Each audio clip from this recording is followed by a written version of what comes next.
ಒಂದು digital arrest ಅಂತ ಹೇಳಿದ್ರೆ ಅವರು ಈಗ ಸೈಬರ್ ವಂಚನೆಗಳು ಅಂತಲೇ ಕರೆಯೋದು ನಾವು ಅದನ್ನು. ಅಂದರೆ ಅದೊಂದು ರೀತಿ ನಿಮಗೆ ಕೋಳ ಹಾಕ್ಬಿಟ್ಟು ಕೂಡಾಕಲ್ಲ ಒಂದು ಕಡೆ.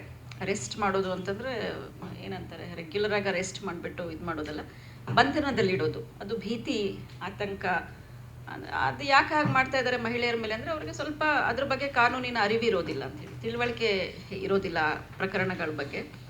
ಅದು ಹೆಚ್ಚು ಅವ್ರನ್ನ ನೈತಿಕವಾಗಿ ಕುಗ್ಸೋದಿರುತ್ತೆ ಮತ್ತು ಆರ್ಥಿಕವಾಗಿ ವಂಚನೆ ಮಾಡೋದಿರುತ್ತೆ. ಎರಡು ರೀತಿ ಇದು ಮಾಡ್ತಾರೆ. ಈಗ ಮೊನ್ನೆ ಎಲ್ಲ ಭಾಳಷ್ಟು ಪ್ರಕರಣಗಳು ಬಂತು ಇದ್ರ ಬಗ್ಗೆ. ಸುಮಾರು ಜನ ಅವರು ಏನು ಗಳಿಸಿದ್ರು ಆದಾಯ ಅದಷ್ಟು ಏನೋ ಇದಾಗಿದೆ, ನೀವು ಯಾವುದೋ ಗ್ಯಾಂಗ್ ಜೊತೆ ಸಂಪರ್ಕದಲ್ಲಿದ್ದೀರಾ ಅಂತ ಹೇಳಿ ಆ ಗ್ಯಾಂಗು ತುಂಬ ಕೆಟ್ಟ ಹೆಸರು ಪಡ್ಕೊಂಡಿದೆ, ಅದು ಮಕ್ಕಳನ್ನೆಲ್ಲ ಇದು ಮಾಡುವಂಥದ್ದು, ಆ ಥರದ್ದು ಏನೋ ಒಂದು ಗ್ಯಾಂಗ್ ಈ ಥರ ಹೆಸರು ಹೇಳ್ಬಿಟ್ಟು ಒಬ್ಬರು ಪಾಪ ಪ್ರೊಫೆಸರ್ ಅವರು, ಆ ಲೇಡಿ, ಅವರು ಬಂದಿದ್ದ ದುಡ್ಡನ್ನೆಲ್ಲನೂ ಅವ್ರದ್ದು ಏನು ರಿಟೈರ್ಮೆಂಟ್ ಆದಮೇಲೆ ಬಂದಂಥ ಬೆನಿಫಿಟ್ಸ್ನೆಲ್ಲ ಅವರಿಂದ ಕಸ್ತ್ಕೊಂಡ್ಬಿಟ್ಟಿದ್ದಾರೆ.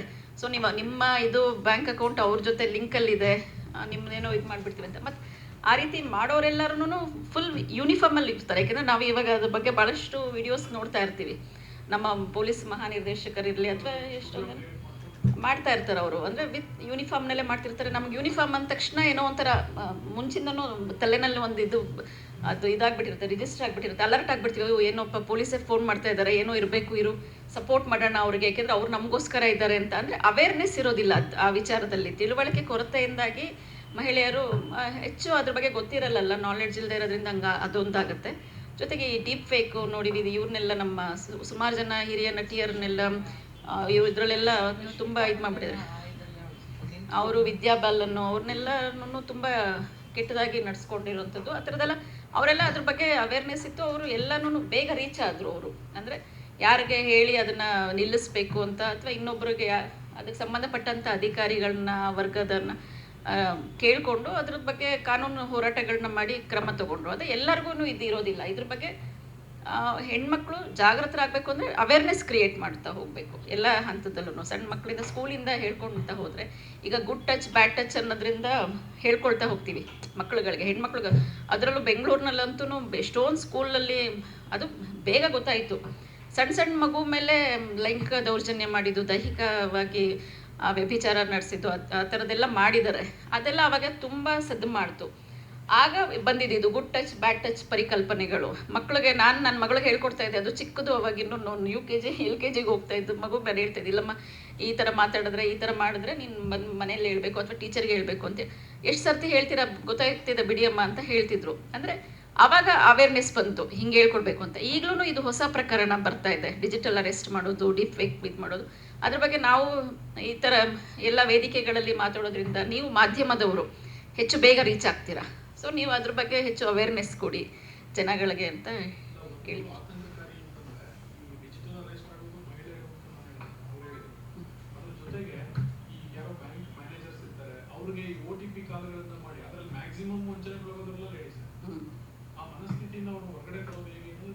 ಅದೇ ಅವ್ರಿಗೆ ಭಯ ಹುಟ್ಟುಬಿಡುತ್ತೆ. ಇವಾಗ ನೀವು ಅದನ್ನೆಲ್ಲ ಹೇಗೆ ಮಾಡ್ತೀರಾ ಅಂತಂದರೆ, ಇಮಿಡಿಯೇಟಾಗಿ ನೋಡಿ, ನೀವು ಇದು ಯಾವುದೋ ಗ್ಯಾಂಗ್ ಜೊತೆ ನಿಮ್ಮದು ಬ್ಯಾಂಕ್ ಅಕೌಂಟು ಇದು ಲಿಂಕ್ ಆಗಿಬಿಟ್ಟಿದೆಯಂತೆ, ನಿಮ್ಮದು ಹಣ ಅವರು ಏನೇನೋ ಕೆಲಸಗಳಿಗೆಲ್ಲ ನಿಮ್ಮ ಹಣನೂ ಅದಕ್ಕೆ ಇದಾಗ್ತಾ ಇದೆ, ನೀವು ಅದಕ್ಕೆ OTP ಕಳಿಸ್ತಿದ್ದೀವಿ, ಏನೋ ಕೊಡಿ.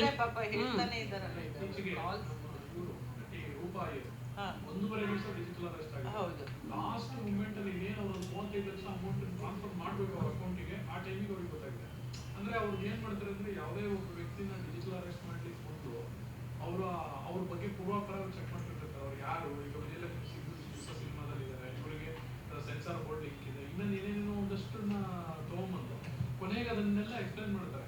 ಅವಾಗ ಹೌದಲ್ವಾ ಅನ್ನೋ ತರದ ಒಂದು ಇದನ್ನ ಕ್ರಿಯೇಟ್ ಮಾಡಿ ಮಾಡುವಂಥದ್ದು, ಮೆಂಟಲಿ ವೀಕ್ ಮಾಡಿ ಮಾಡೋದು. ಅದೇ ಅದಕ್ಕೆ ಪರಿಹಾರ ಅಂದರೆ ಅವೇರ್ನೆಸ್ ಕ್ರಿಯೇಟ್ ಮಾಡೋದೇನೆ. ಈಗೆಲ್ಲ ಮಾಡ್ತಾ ಇದ್ರಲ್ಲ, ನೀವು ಯಾವುದು ಇಮಿಡಿಯೇಟಾಗಿ ನಿಮ್ಗೆ ಕಾಲ್ ಮಾಡಿದ್ರೆ ಇಮಿಡಿಯೇಟಾಗಿ ಬರಲ್ಲ, ಅದ್ರ ಬಗ್ಗೆ ಒಂದಷ್ಟು ಹೇಳ್ತಾರೆ ಅವರು, ಈ ಥರ ಇದೆ ನೋಡಿ, ಅಲರ್ಟ್ ಆಗಿರಿ ಅಂತ ಹೇಳ್ತಾರೆ. ಅದನ್ನು ಇನ್ನೂ ಸ್ವಲ್ಪ ಎಫೆಕ್ಟಿವ್ ಆಗಿ ಮಾಡಬೇಕು.